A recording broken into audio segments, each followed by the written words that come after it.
Dear friends, disciples, and devotees, what a special grace we have been given during this time of crisis. Actually, it is truly a blessing. Let me list all the opportunities we have been given.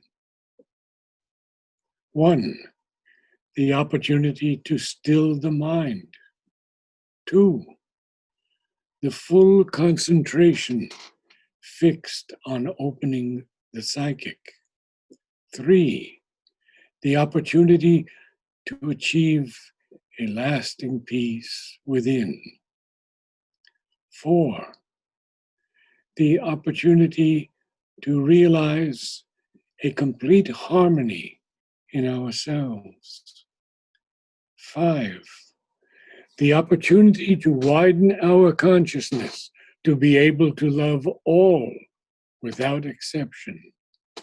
6, most important, to progress swiftly in uniting our consciousness with the divine consciousness. 7, to surrender ourselves and all we are or are yet may be to the divine. 8, to progressively offer ourselves fully to the divine work. 9, to work on the physical body, exercising and eating the proper foods for its maintenance. 10, to live always in humility and gratitude for all we have been given by the divine. 11, to never forget the grace of the Lord.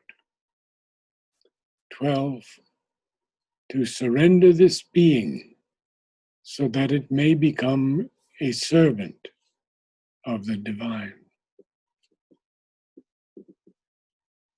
And now, from the Mother. Generally speaking, perhaps the greatest obstacle in the way of man's progress is fear. A fear that is many-sided, multiform, self-contradictory, illogical, unreasoning, and often unreasonable. Of all fears, the most subtle and the most tenacious is the fear of death. It is deeply rooted in the subconscious, and it is not easy to dislodge. It is obviously made up of several interwoven elements: the spirit of conservatism and the concern for self-preservation, so as to ensure the continuity of consciousness, the recoil before the unknown, the uneasiness caused by the unexpected and the unforeseeable, and perhaps behind all that, hidden in the depths of the cells, the instinct that death is not inevitable, and that if certain conditions are fulfilled, it can be conquered. Although, as a matter of fact, fear in itself is one of the greatest obstacles to that conquest. For one cannot conquer what one fears, and one who fears death has already been conquered by it. How can one overcome this fear? Several methods can be used for this purpose. But first of all, a few fundamental notions are needed to help us in our endeavor.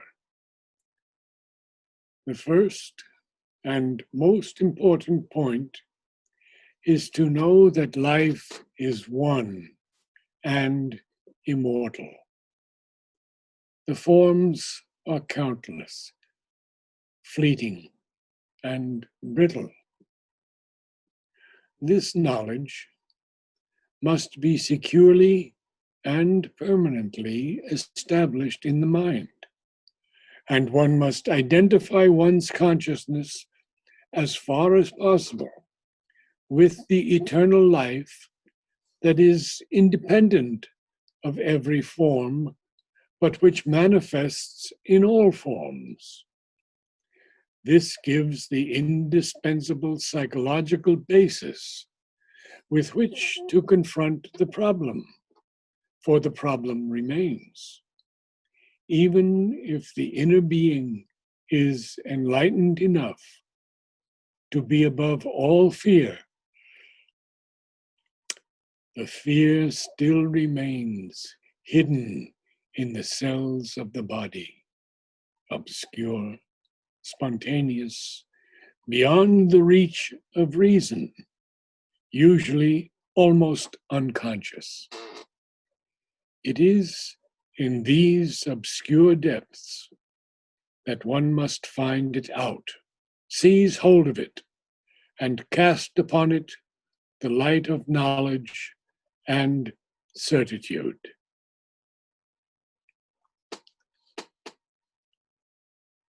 And lastly, some guidance from Sri Aurobindo.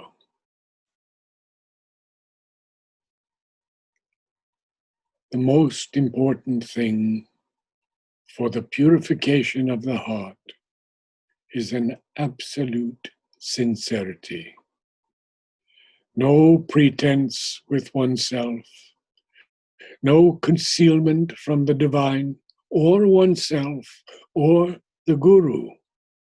A straight look at one's movements, a straight will. One thing that is essential is the inner call and aspiration, and the perseverance to follow always after it, no matter how long it takes, what are the difficulties or impediments, because nothing else will satisfy the soul within us. Namaste to all, and with my love and prayers to everyone.